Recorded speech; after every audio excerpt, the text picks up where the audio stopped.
Attention, ladies and gentlemen. Please, on a scale from 0 to 10, how is my audio?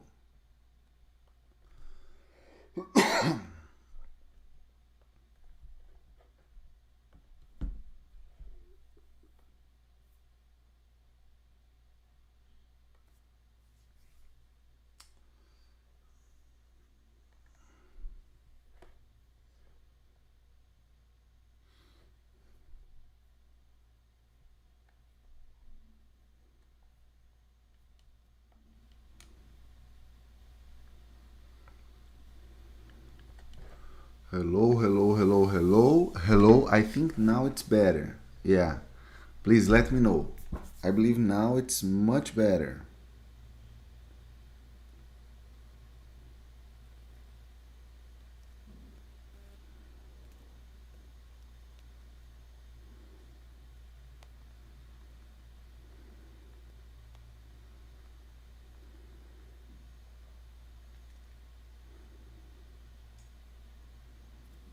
Yeah, much wonderful. How are you guys doing? Just a quick reminder that this is a public session, okay? This is an open session. So everyone is invited. So let me know where are you in the Lean Six Sigma journey? Please, where are you in the Lean Six Sigma journey? Regardless if you are a white belt, a yellow belt, a green belt, a black belt, a master black belt, okay?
Okay, Synergy, thank you very much. MBB, we have black belt plus AI, that's amazing. Starting black belt on the fine phase, that's wonderful. Guys, the idea is to deep dive on one of the most important concepts in Lean Six Sigma. You know that analyze phase has a lot to do with regression. Yes? How can we explain the behavior of our output variable, of our y, as a function of x, or at least 1x? Yeah, so we are talking about the famous r squared. So today I would love to deep dive on the concept of r squared. I am just curious to know how exciting does this sound. Okay, so type here for me. How exciting is that? From 0 to 10. R squared is very much used not only in Lean Six Sigma, in modeling in general, in regression in general, machine learning, artificial intelligence, yes, modeling in general. So I do strongly recommend that you pay attention, okay, on the way I'll be explaining. Again, this is a public session. All my black belt students, they have access to these to modules related to regression, yes. But again, it's an opportunity here to deep dive on a very important topic, on maybe on a different angle, okay, or different angles. And obviously, please feel free to type your questions here, and I'll do all my best to help you, okay? So let me go ahead and show my Minitab for you. It's so interesting because today will be a very interesting session because I literally did not sleep this night. It's 9 a.m. for me.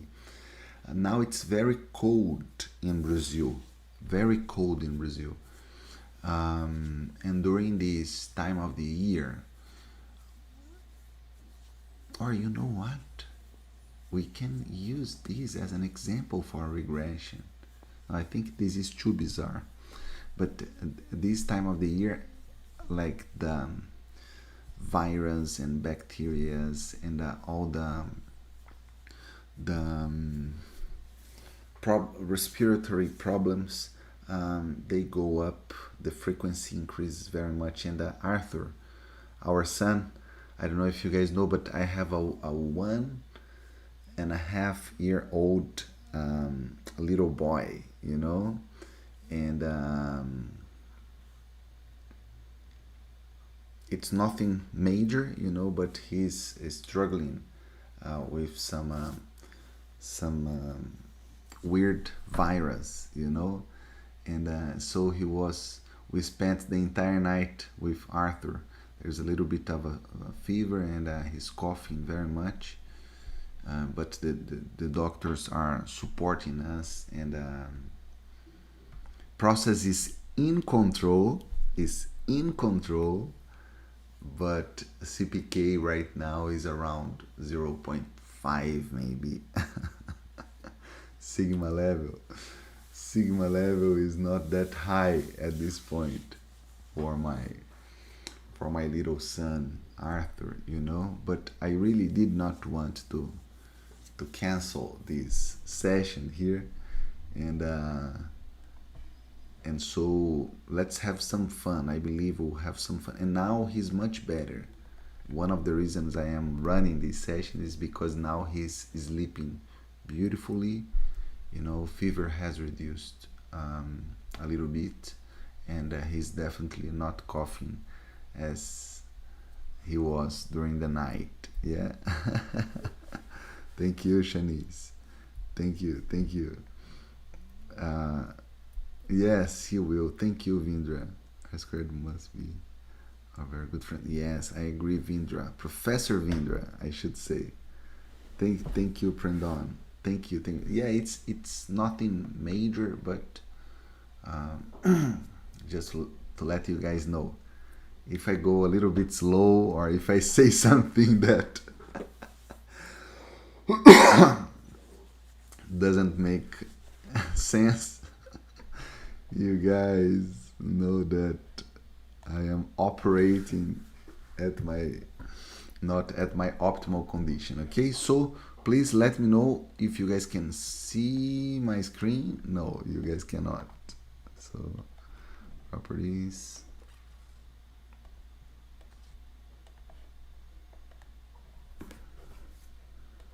Yeah. Beautiful. Excellent. So let me go ahead and put here simply y and x, okay?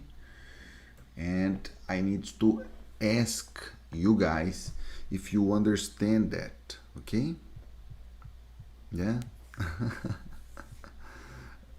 let me know if you guys understand that. Y, for example, in this example that I gave, maybe the percentage of the population that gets sick, you know, is a good Y. And we may argue that this is a function of the temperature, the weather, You know, we may argue that we could run an analysis on that. Yes. So y as a function of x, y as a function of x. You guys understand that y is our CTQ, x is our factor, x is our, for example, our potential cause. Yes.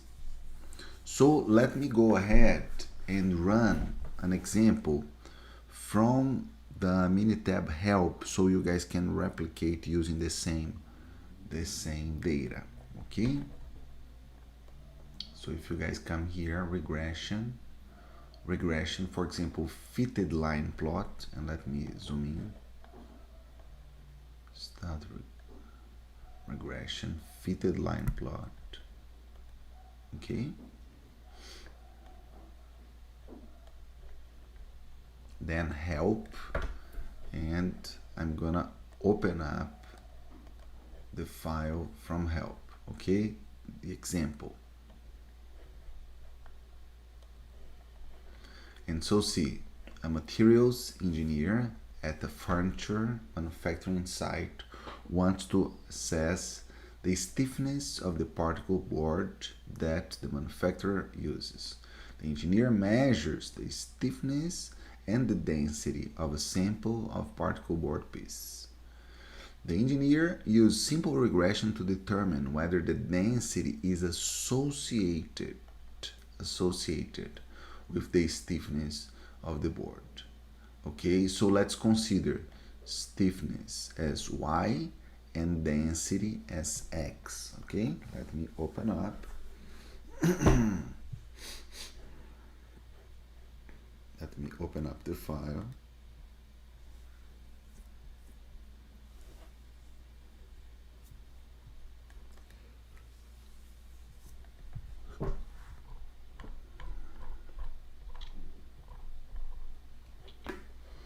And then one of the ways to run this is via a stat regression fitted line plot. So stiffness and density. Once again, I want to check if stiffness operates as a function of density. Yes.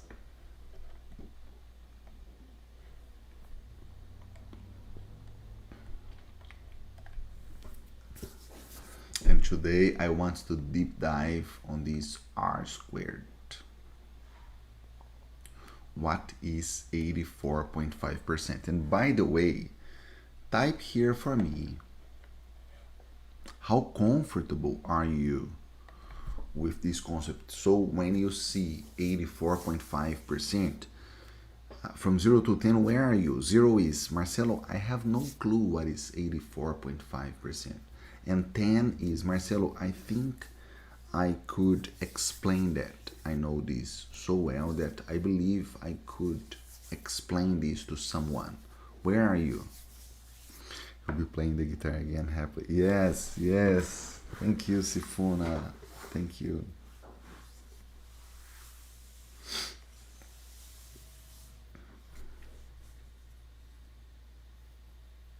Okay, okay. We have a 10, we have a 0, we have another 10.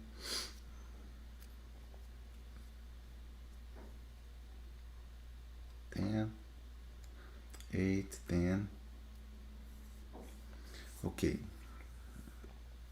Since we have a lot of 10s, we have a 5.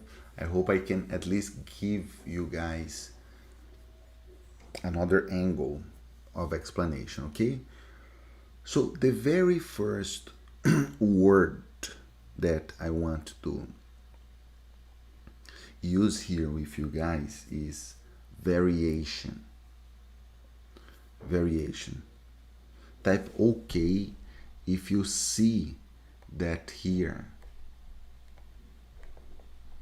we have density and stiffness variation. So let's take stiffness. Please type OK if you agree with me that it varies. It varies. I could, for example, run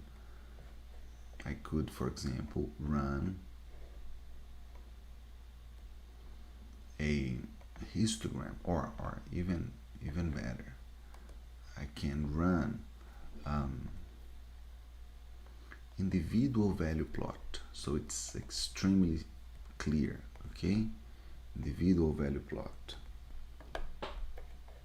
of stiffness. Yeah, so I hope you guys can see that there is a variation here.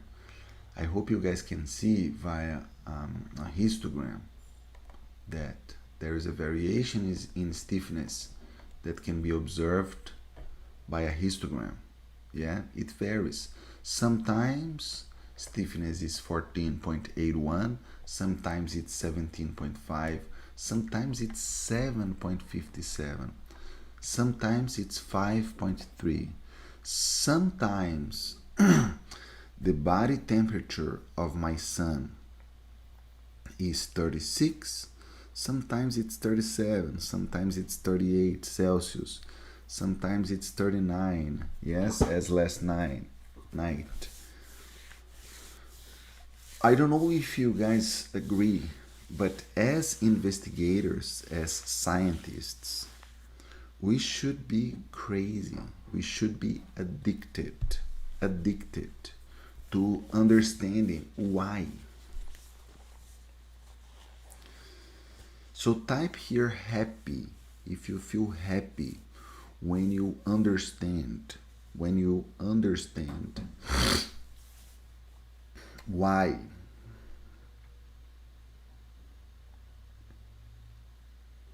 Why sometimes the body temperature of a person is 36, why sometimes it's 39, why sometimes stiffness is 19, why sometimes it's 7.57. So why am I saying that?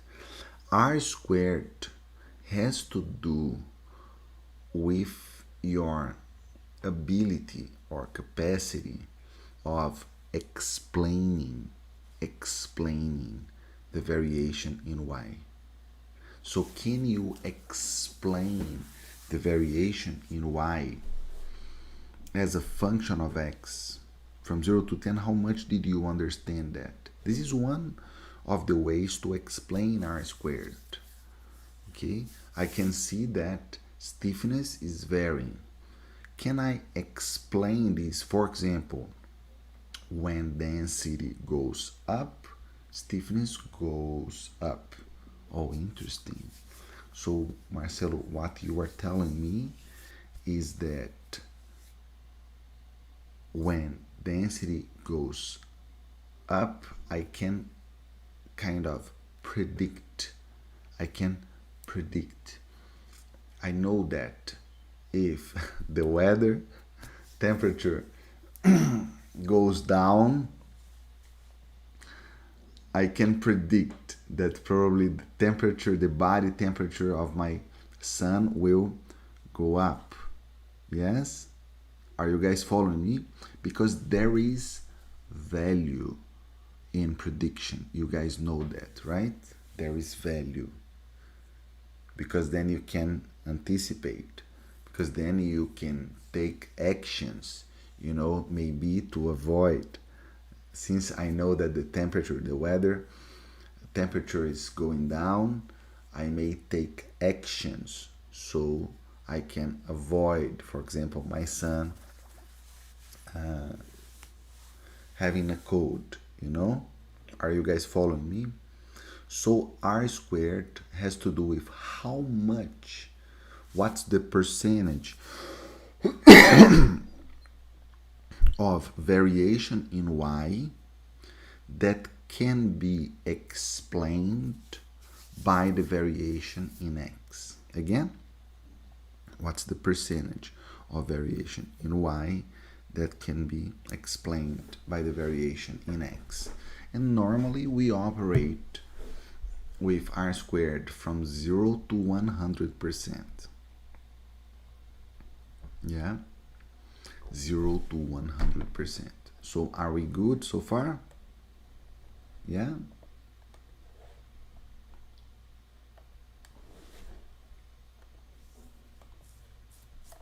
So if we take a look here, Yes, we'll see this 84.47%. If you are a black belt, if there is any black belt here, please let me know if you took the ANOVA session.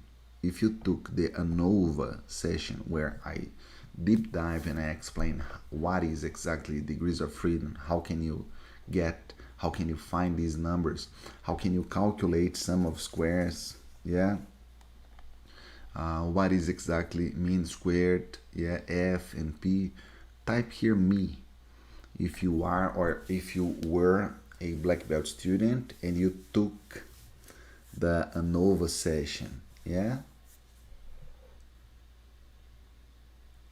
because you know that you need to have all data points and then you take the mean, yeah,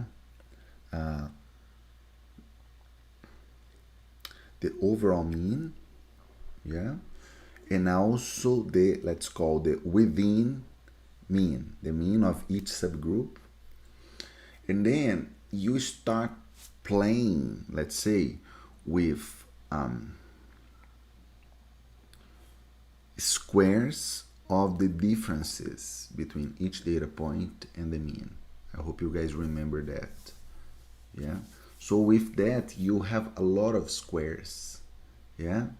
You have many different squares, let's say, because you have the difference squared, power 2. And so you can add them up. So you have a sum of squares. It's a way, this is from Ronald Fisher, yes? It's one of the ways to quantify variation. How can we interpret that now on a regression, in this conversation about regression? What does it mean, sum of squares of 11,000 and for regression and for total 13,000? Yeah, so how can we read that, guys?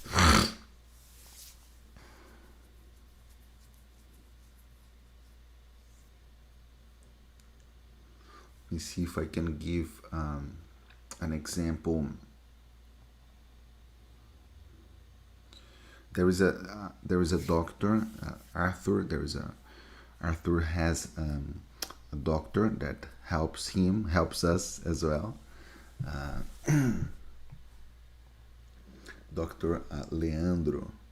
He's one of my favorite professionals. I just love this guy. He's so competent, so professional. He's a very experienced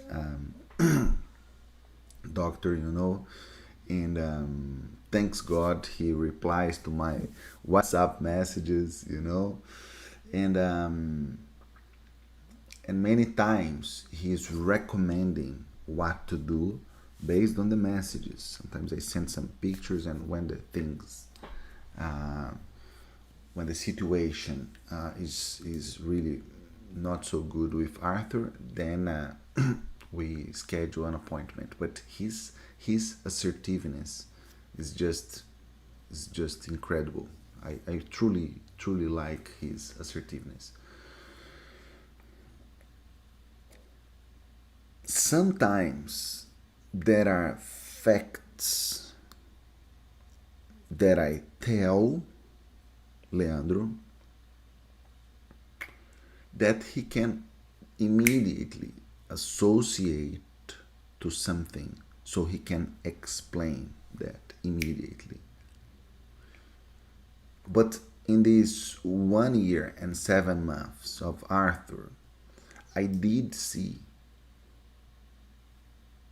not very frequently, but I have noticed that there are some things that I say that he does not have an immediate response. Are you guys following me? And it happens to us as well. When we are cooking, for example, sometimes you have the same raw material, you have the same method, you have the same manpower, you have the same environment, but then there are some phenomena that you can simply not explain. Type following if you are following me. So it has to do with modeling. And this is part of life. Sometimes we can explain, sometimes we cannot explain. I'll say that again. Sometimes we can explain the phenomenon, sometimes we cannot explain. Sometimes we can explain, take a look here. Sometimes we can explain, and sometimes we cannot explain. I'm sorry if I'm being repetitive, but again, always, every time that we are evaluating a phenomenon or in any scenario in life, there is a portion, a fraction of the fact that you can explain. Oh, this is happening because of this. Oh, this is happening because of this. I was playing soccer Saturday, you know. I love to play soccer. You guys know that. We won 5-1. 5-1. I I don't know exactly why I was running, let's say, so comfortably.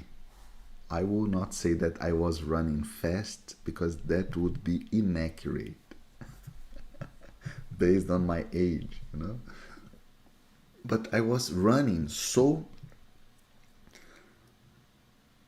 comfortably, you know, that my teammates, you know, they were asking, Marcelo, what's going on with you? I don't know. I truly don't know. It may be what I had for lunch. I don't know. Maybe because I slept very well. I had more than 8 hours. You know, I slept, I don't know, 8 or 9 hours from Friday to Saturday. Yeah. But I cannot explain exactly why. You know, like in the previous Saturday, I was just terrible. And last Saturday I was, so I could not explain that, and it will always happen. Yeah, a fraction of that you can explain, another fraction you cannot. Marcelo, but sometimes you have no. 1 second, okay? So are we good so far? Yes, that's a great example, Charles. That's a great example. I don't know how much you guys are into soccer, but we had a major event last Saturday, Paris Saint-Germain against Inter, Internazionale, uh, from Milan, from Italy. I mean, I know that Paris Saint-Germain has an amazing team, an amazing coach, Luis Enrique. They don't have, let's say, stars like Messi, like Neymar, but they have very good players. But can we explain 5-0? 5-0. If you are not very much into soccer, 5-0 is like, is the outlier of the outlier of the outlier. It's a super outlier. Absolutely, honestly, I would say absolutely unpredictable. This is a result that people were expecting that PSG would win, but 5-0, you know. And then if you think in terms of process and you put Paris Saint-Germain to play against Inter many times, you would have a data set, yeah, assuming that it would represent a repeatable process, you know that the events, the data points, every time that we are running a hypothesis test or a regression analysis, it's important that you have data that was collected randomly, and it's important that the data points are independent. Yeah. So in this case, the data points would not be independent. But just to use as an example, you would agree that we would have, I don't know, sometimes 1-0, sometimes 2-0, sometimes 1-1, sometimes 5-0, you know. So we would have a variation in terms of the scores. Yeah? How can we explain that? How can we explain?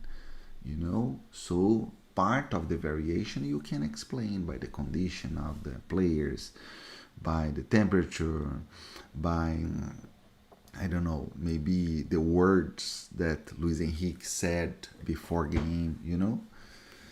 But you cannot explain everything. And we can, and there is a maybe beautiful aspect in that, because it has to do with our limitation, or our limitations as human beings. Yes. So if you want, you can associate that the true 100% R squared is only in regardless religion, but it's only in God's mind, let's say.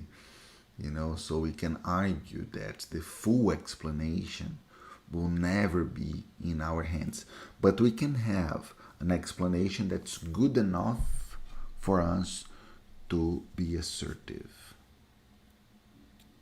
So we can fight, for explanations that are good enough for us to be assertive. So how can you calculate from here? How can you calculate, R squared? So let me open up.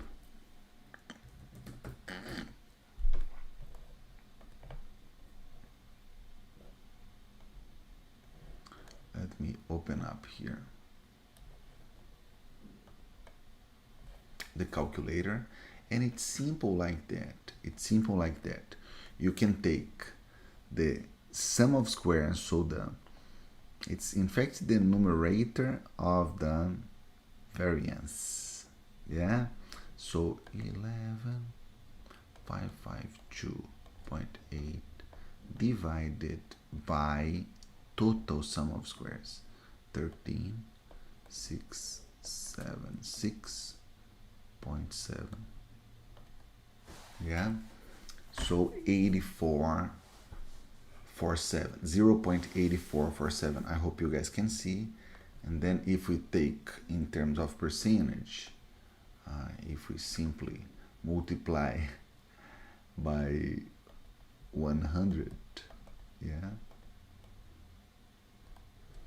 we'll have the 84.47. So more than simply understanding that it's this number divided by this number, I hope you guys understood that the concept, the concept behind. So the concept is there is a portion, there is a fraction of the variation in y, yeah,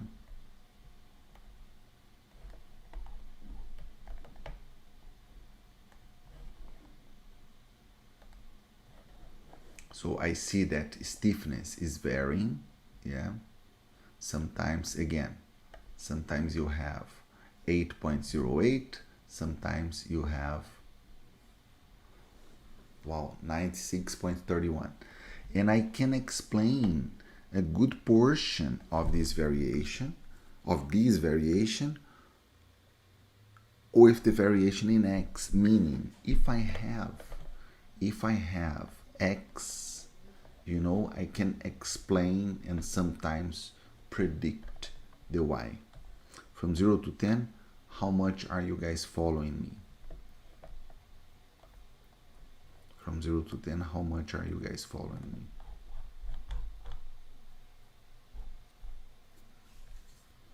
Yeah, and then if I have that, I may come here and use this equation, this equation.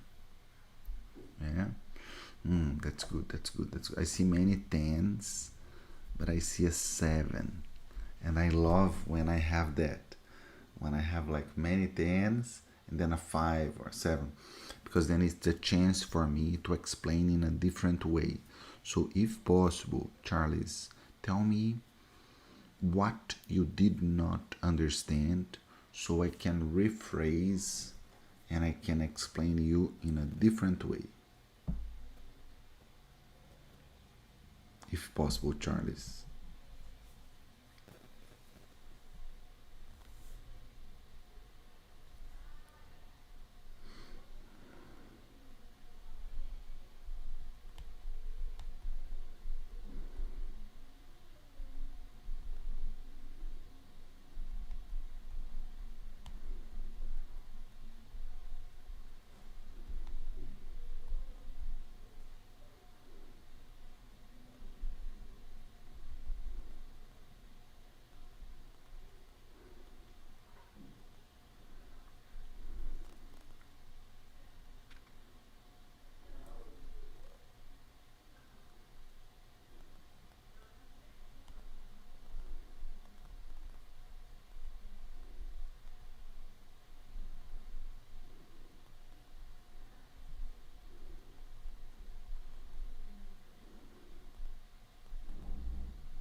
How we arrived at 84.47.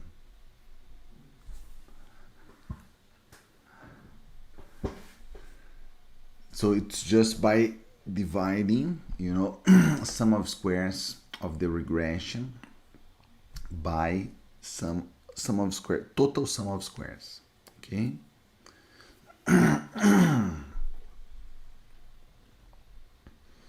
Now there is another interesting angle that we can use. Let me open up here. This entire conversation here we should be thankful to Fisher. Yes, Ronald Fisher.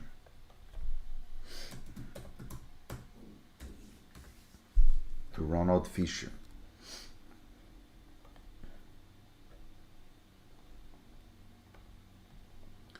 We should be thankful to Ronald Fisher. Yeah. To this guy, considered as the successor of Charles Darwin. Yeah. But now I want to go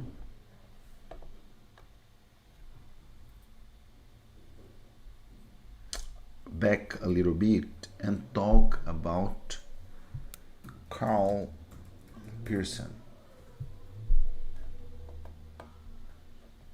Carl Pearson, this gentleman here. Okay, Carl Pearson. So, if we talk about Pearson, one of the things that we can approach is correlation. Okay, so stat-based statistics, correlation. So density and stiffness. So see that there is a coefficient, yeah? You can call correlation coefficient 0.919, yeah? So this is the very famous R, not R squared, yeah? This is the Pearson's correlation coefficient, yeah? And I don't know if you guys know, but another way to find R squared is just to take this R here and square. Yeah? So one of the ways to find R squared is to come here,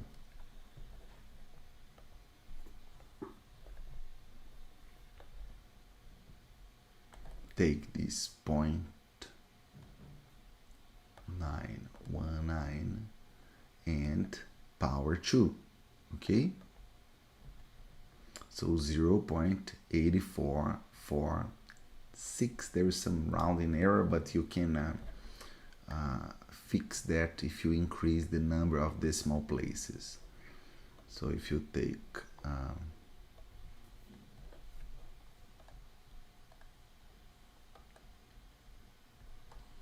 0.91907652 power 2.